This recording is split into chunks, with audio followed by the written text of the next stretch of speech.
Pernahkah Anda merasa kagum pada mereka yang pendiam di ruangan? Mereka yang bukannya berbicara terus-menerus malah memilih untuk diam, namun di saat yang tepat, kata-kata mereka terasa sangat dalam. Seolah-olah mereka memiliki kode rahasia untuk hidup dengan lebih bijak, bukan? Nah, bersiaplah, karena hari ini kita akan mengungkap rahasia itu bersama-sama. Anda akan menemukan apa yang membuat pejuang sunyi ini berbeda. Dan mengejutkannya, ini bukan hanya tentang menjadi sosok pendiam seperti yang kita lihat di film-film, melainkan tentang sesuatu yang lebih dalam, sesuatu yang telah membentuk para pemimpin, pemikir, dan pencari makna selama berabad-abad. Stoicisme. Sebelum Anda berpikir, ini ceramah tentang filsafat kuno lagi, izinkan saya menghentikan Anda di sini. Ini bukan tentang menghidupkan kembali buku-buku lama atau menghafal kutipan para filsuf yang berjanggut panjang. Kita akan melihat bagaimana praktik stoik berbicara lebih sedikit bisa benar-benar meningkatkan kualitas hidup Anda. Jika Anda penasaran bagaimana berbicara lebih sedikit justru bisa berarti lebih banyak, atau bagaimana diam bisa menjadi balasan terkuat Anda berada di tempat yang tepat. Mari bergabung dan eksplorasi bersama bagaimana sifat-sifat tak lekang waktu ini bisa mengubah dunia kita yang penuh kebisingan. Satu momen hening dalam satu waktu.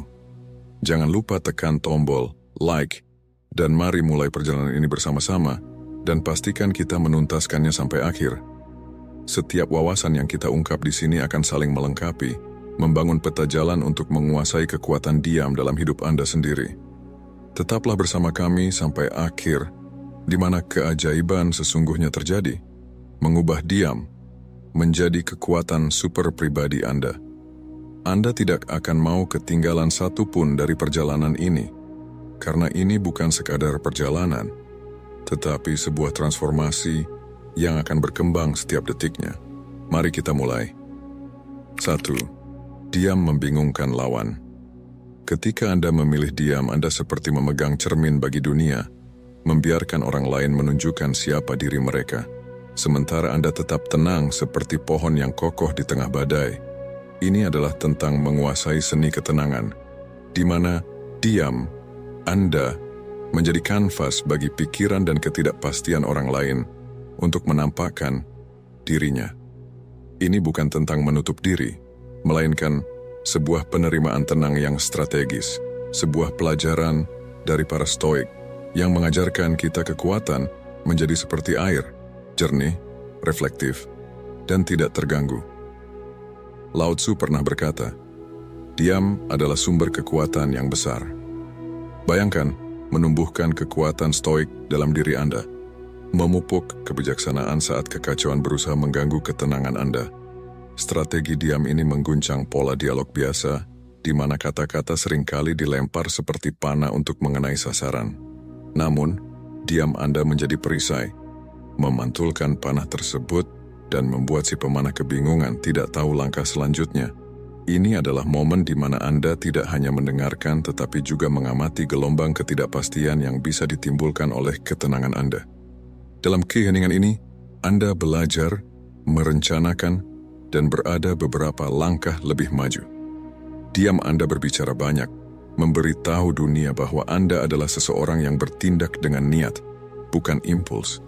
Menguasai diam adalah perjalanan pemberdayaan, selaras dengan kebijaksanaan dan kesederhanaan ala stoik, yang mengajarkan kita untuk menghargai hal-hal yang tak terucap, menemukan kekuatan dalam ketenangan, dan melihat dengan jernih dalam suasana tenang.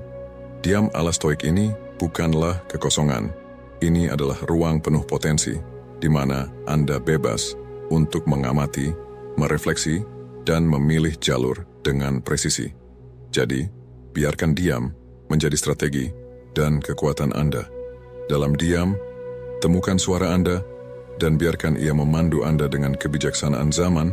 Selalu ingat bahwa dalam ketenangan ini ada kekuatan yang tak tertandingi oleh kata-kata. 2. Menghilangkan gangguan. Ketika kita menjalani hari-hari kita yang penuh kebisingan, penting bagi kita untuk menyadari kekuatan diam, kekuatan dalam berbicara lebih sedikit. Ini bukan tentang menahan suara Anda, tetapi memperkaya nilai suara itu sendiri. Para Stoik yang bijaksana seperti Marcus Aurelius dan Epictetus memahami bobot dari setiap kata dan pentingnya berpikir sebelum berbicara. Mereka melihat diam bukan sebagai kekosongan, tetapi sebagai kanvas untuk refleksi, momen untuk memupuk kedamaian batin dan kejernihan. Perjalanan kita hari ini menghidupkan kembali kebijaksanaan kuno ini, mendesak kita untuk menghilangkan gangguan, menemukan dalam diam sebuah koneksi yang lebih dalam dengan diri kita sendiri dan dunia di sekitar kita. Mengapa berbicara lebih sedikit begitu penting di tengah hiruk-pikuk zaman modern ini? Jawabannya terletak pada kualitas interaksi kita. Setiap kata yang Anda pilih untuk dibagikan memiliki potensi untuk membangun atau menghancurkan, untuk menerangi atau mengaburkan. Dengan memilih diam daripada obrolan kosong, Anda memberi ruang bagi kata-kata Anda untuk bernapas, untuk beresonansi lebih dalam dengan mereka yang mendengarnya. Praktik komunikasi yang penuh pemikiran ini adalah bukti penghormatan untuk pendengar, untuk pesan, dan untuk diri Anda sendiri. Ini adalah pengingat ala Stoik bahwa kekuatan seringkali terletak pada kesederhanaan, pada ruang di antara kata-kata, di mana pemahaman dan koneksi tumbuh. Namun, bagaimana kita membudayakan sifat ini, terutama di tengah dunia yang menuntut perhatian kita secara terus-menerus? Semuanya dimulai dengan niat, dengan pilihan sadar untuk menerima momen-momen diam sepanjang hari Anda. Mungkin ini berarti berhenti sejenak sebelum menanggapi sebuah percakapan, memungkinkan diri Anda benar-benar memahami apa yang dikatakan, atau meluangkan waktu setiap hari untuk memutuskan diri dari hiruk-pikuk digital. Dalam momen-momen tenang inilah kita menemukan kejernihan, di mana kita mampu merefleksikan pikiran kita dan memperbaiki pesan kita. Disiplin diam ini, berbicara lebih sedikit, menantang kita untuk memprioritaskan kualitas di atas kuantitas, makna di atas sekadar kebisingan. Saya mengajak Anda untuk memulai jalan praktik Stoik ini. Perhatikan bagaimana menerima diam mengubah percakapan Anda, hubungan Anda, dan pemahaman Anda tentang dunia. Anda akan menemukan bahwa dengan berbicara lebih sedikit, kata-kata Anda memiliki bobot lebih, pikiran Anda semakin jelas, dan interaksi Anda semakin dalam. Ini bukan hanya tentang berbicara lebih sedikit, tapi tentang berkomunikasi dengan lebih baik, hidup dengan niat dan tujuan. Dalam kebijaksanaan panduan Stoik kita, mari kita temukan keberanian untuk mencari kedamaian, memberikan ruang bagi kata-kata kita untuk menggema dengan kebenaran dan arti. Biarkan ini menjadi jalan menuju kehidupan yang lebih fokus, tenang, dan bermakna. 3. Diam menarik perhatian. Diam yang sering kali diabaikan ternyata memiliki kekuatan magnetis dalam seni percakapan. Diam seperti ketenangan sebelum badai atau jeda di antara irama solo drum yang mendebarkan. Ini bukan sekadar diam, tetapi tentang menguasai momen-momen di mana diam bisa berbicara lebih keras daripada kata-kata. Bayangkan sebuah situasi di mana semua orang berusaha menyampaikan pendapat mereka, sementara Anda tenang, terkumpul, dan diam. Keheningan Anda bukan tanda penarikan diri, melainkan sebuah tanda kepercayaan diri yang menarik orang lain, membuat mereka bertanya-tanya apa yang ada dalam pikirannya. Rasa ingin tahu ini memberi Anda keunggulan yang tidak terlihat, sebuah kontrol halus dalam dinamika interaksi, mencerminkan kepercayaan ala Stoik pada kekuatan pengekangan dan tindakan yang dipikirkan dengan matang. Mari kita lihat diam sebagai kanvas di mana orang lain bisa mencurahkan pikiran dan perasaan mereka. Ini tentang memberi ruang, bukan hanya secara fisik tetapi secara mental, agar ide-ide bisa tumbuh dan berkembang. Ketika Anda memilih untuk mendengarkan daripada menanggapi, Anda bukan sekadar pasif, tetapi aktif terlibat dalam memahami dunia dari perspektif orang lain. Aksi empati ini, yang sangat berakar pada filosofi Stoik, memperkuat koneksi dan mendorong pemahaman yang lebih dalam terhadap orang-orang di sekitar kita. 4. Diam membangun kekuatan.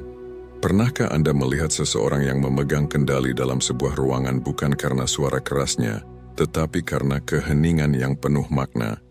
Inilah ciri khas mereka yang telah menguasai seni berbicara lebih sedikit.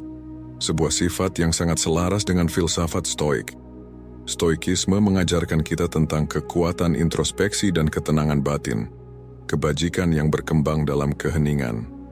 Dengan merangkul momen-momen tenang, kita menelusuri kekuatan batin, seperti mengambil air dari sumur dalam. Diam bukanlah ketiadaan, melainkan kehadiran penuh, sebuah keterlibatan fokus dengan diri sendiri, tempat di mana kita mendengarkan pikiran, emosi, dan intuisi kita dengan lebih dalam. Di dalam dialog diam ini, kita menemukan hasrat sejati dan jalan hidup yang kita inginkan. Bayangkan diam sebagai pelatih pribadi untuk pikiran Anda. Seperti atlet yang melatih ketahanan dan kekuatan fisik melalui latihan keras, Anda juga bisa memperkuat ketahanan mental dalam keheningan. Di dalam keheningan, jauh dari kebisingan dunia, Anda tidak hanya duduk diam. Anda secara aktif membangun benteng ketenangan dalam diri Anda. Tempat perlindungan ini adalah tempat Anda belajar memahami kekacauan dalam diri sendiri, hingga akhirnya muncul lebih tenang dan tidak tergoyahkan. Diam seperti ini tidak hanya menyiapkan Anda menghadapi tantangan hidup, tetapi juga mempertajam kejernihan Anda, memungkinkan Anda untuk memprioritaskan apa yang benar-benar penting. Ketika tindakan Anda berasal dari tempat refleksi yang mendalam, mereka akan membawa lebih banyak niat dan tujuan. Cara hidup yang disengaja ini tidak hanya mengubah kehidupan pribadi Anda, tetapi juga membentuk bagaimana Anda berinteraksi dengan dunia. Kata-kata Anda menjadi lebih berdampak, keputusan Anda lebih bijak, dan kehadiran Anda lebih tenang, serta berwibawa. 5. Bebas dari kebanggaan atau kesombongan. Bebas dari kebanggaan atau kesombongan tidak berarti merendahkan diri sendiri atau mengabaikan bakat yang dimiliki, melainkan melihat kekuatan dan kelemahan kita dengan jujur, tanpa membiarkan salah satunya membesarkan atau merendahkan rasa diri. Bayangkan berjalan di garis yang seimbang. Di satu sisi adalah kesombongan, di mana Anda melihat diri Anda lebih tinggi dari orang lain, dan di sisi lain adalah penilaian rendah diri, di mana Anda meremehkan nilai diri Anda sendiri. Menjaga keseimbangan ini adalah tentang pandangan yang stabil ke dalam diri, menyadari bahwa pencapaian kita tidak mengangkat kita di atas siapapun. Keseimbangan ini bukan hanya tentang kerendahan hati, tetapi tentang kebenaran. Kebenaran dari pengalaman manusia yang kita semua bagikan. Menerima kebenaran ini mengubah cara kita berinteraksi dengan dunia. Ini menggeser fokus kita dari berbicara menjadi mendengarkan, dari menyatakan pendapat menjadi memahami. Orang yang mewujudkan sifat ini cenderung berbicara lebih sedikit, bukan karena mereka tidak memiliki apa-apa untuk dikatakan, tetapi karena mereka memahami nilai dari setiap kata yang mereka ucapkan. Mereka memilih kata-kata dengan hati-hati, memastikan bahwa ketika mereka berbicara, kata-kata itu memberikan nilai, bukan kebisingan. Pendekatan hidup dan komunikasi ini tidak terjadi dalam semalam. Semua dimulai dengan refleksi diri, salah satu pondasi dari praktik Stoik. Secara teratur memeriksa motivasi dan bias kita, membantu kita menyelaraskan tindakan kita dengan nilai-nilai yang lebih dalam. Dengan mengenali kekurangan dan keterbatasan kita, kita belajar untuk memberikan pemahaman yang sama kepada orang lain.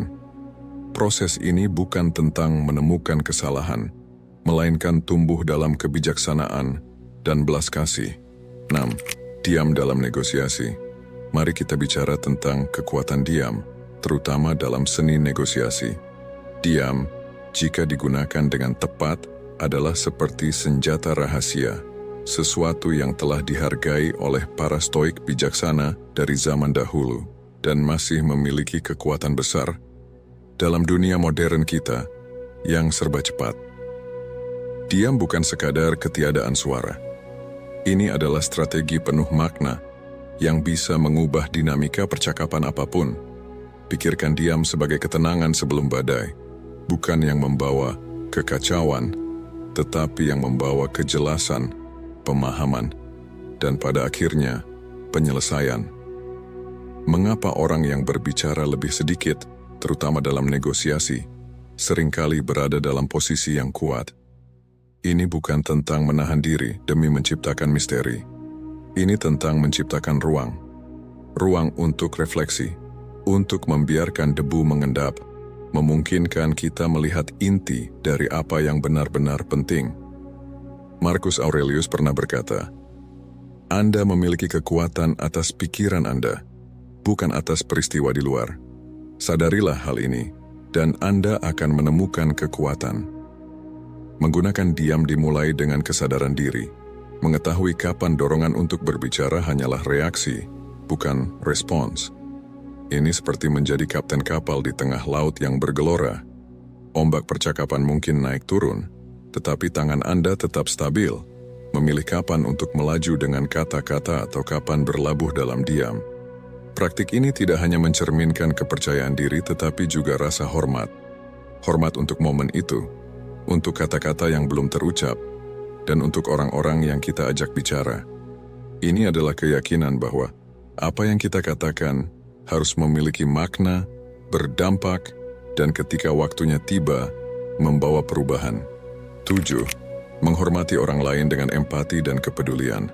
Empati dan kepedulian pada orang lain seperti kekuatan tersembunyi di dunia modern yang seringkali dipenuhi kesibukan dan fokus pada diri sendiri. Stoikisme, filsafat kuno yang masih relevan hingga saat ini, mengajarkan kita pentingnya nilai-nilai ini. Filsafat ini menunjukkan bahwa kebaikan dan kepedulian terhadap orang lain tidak hanya mengubah hubungan kita, tetapi juga cara kita memandang diri sendiri dan dunia di sekitar kita. Filosof Stoik seperti Seneca menekankan pentingnya memahami dan berbelas kasih dalam interaksi kita. Ketika kita memilih untuk bertindak dengan kebaikan, sungguh-sungguh mempertimbangkan perasaan dan perspektif orang lain, kita tidak hanya bersikap sopan, kita sedang menjalankan tindakan kemanusiaan yang mendalam, mencerminkan keyakinan Stoik pada keterhubungan semua orang. Tindakan semacam ini tidak luput dari perhatian. Mereka mempengaruhi hubungan kita, memupuk rasa saling menghormati dan pemahaman. Untuk mempraktikkan kebijaksanaan ini dalam kehidupan modern kita, mulailah dengan mengamati. Perhatikan dampak kata-kata dan tindakan Anda pada orang lain. Apakah Anda menambah kebisingan atau menjadi sumber ketenangan dan pengertian? Bagi Anda yang telah mengikuti hingga saat ini, silahkan komentar filosofi hidup Stoik, agar saya tahu Anda telah menonton video ini hingga akhir, dan saya juga akan meninggalkan beberapa konten yang mungkin Anda sukai. Sampai jumpa.